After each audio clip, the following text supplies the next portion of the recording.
Narinig mo na ba yung kumakatok sa loob ng pader? Hindi sa pinto, hindi sa bintana, kundi sa mismong semento.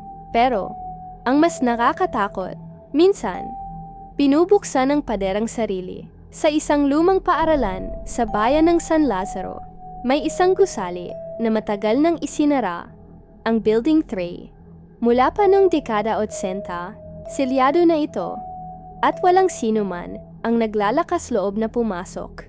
Sabi ng mga matatandang janitor, kapag sumapit ang 3:00 ng hapon, may maririnig kang kumakatok. Tok, tok, tok.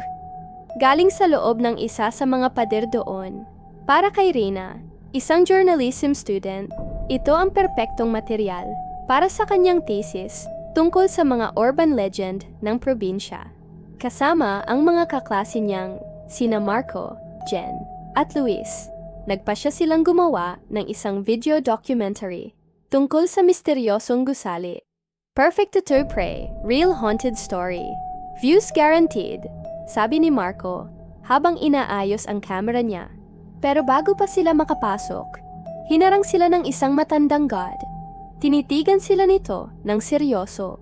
Kung marinig niyo siyang kumatok, babala niya, wag na wag kayong sasagot. Ngumiti lang si Rina. Para sa kanya, isa lang itong kwentong kutsero. Superstitious lang to guys. Pagpasok nila sa Building 3, amoy alikabok at lumang pintura ang sumalubong sa kanila. Ang mga pader ay nagbabalat na at ang sahig ay puno ng agyo.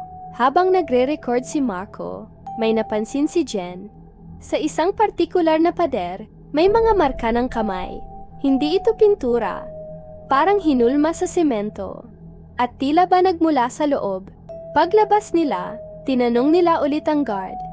Sir, may nakulong po ba dito dati? Umiling ang guard.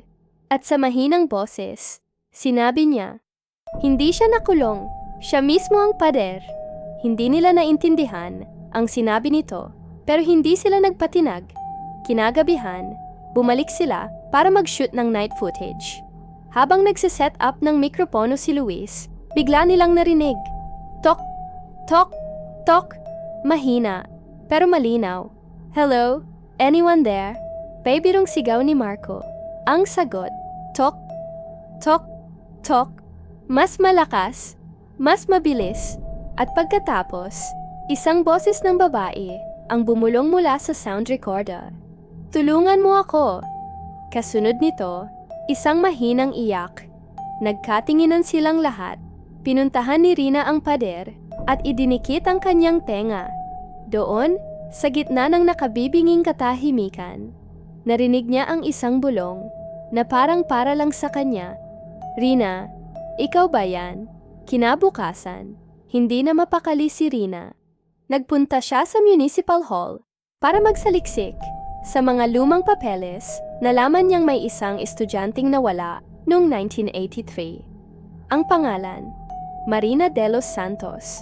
Huli siyang nakita sa loob mismo ng Building 3. At sa isang lumang dyaryo, may litrato siya. Nanlamig si Rina. Ang babae sa litrato, kamukhang kamukha niya. Hindi niya sinabi sa mga kaibigan niya. Kinagabihan, bumalik siyang mag-isa sa gusali. Dala lang ang kanyang recorder. Nanginginig ang boses niya nang magtanong siya sa pader. Totoo ka ba? Katahimikan. Tapos, ang pamilyar na tunog. Tok, tok, tok. At isang boses ang sumagot. Hindi na nagmamakaawa, kundi malamig at malinaw. Hindi ako ang multo, Rina. Ikaw. Sa isang iglap, nag-crack ang sementong pader sa harap niya. Mula sa bitak, isang maputlang kamay ang lumabas. Mahahaba ang kuko. May dugo sa mga daliri. Hinawakan nito ang braso ni Rina at walang awa siyang hinila papasok sa dingding.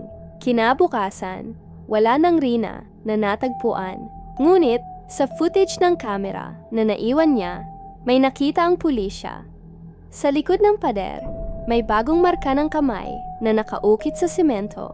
At sa gitna nito, may mga salitang nakasulat na parang isinulat gamit ang dugo. Salamat. Ako na ulit. Ang babae sa pader ay hindi naghahanap ng tulong.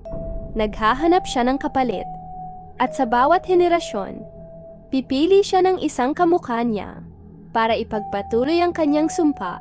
Ang tunay na multo ay hindi ang nasa loob ng pader, kundi ang nabubuhay sa labas na nakalimot na kung sino talaga siya. Salamat sa panunood. Kung nagustuhan nyo ang kwentong ito, huwag kalimutang mag-like, share, at mag-subscribe para sa mas marami pang nakakakilabot na mga misteryo. Mag-ingat kayo sa mga pader na nangungusap.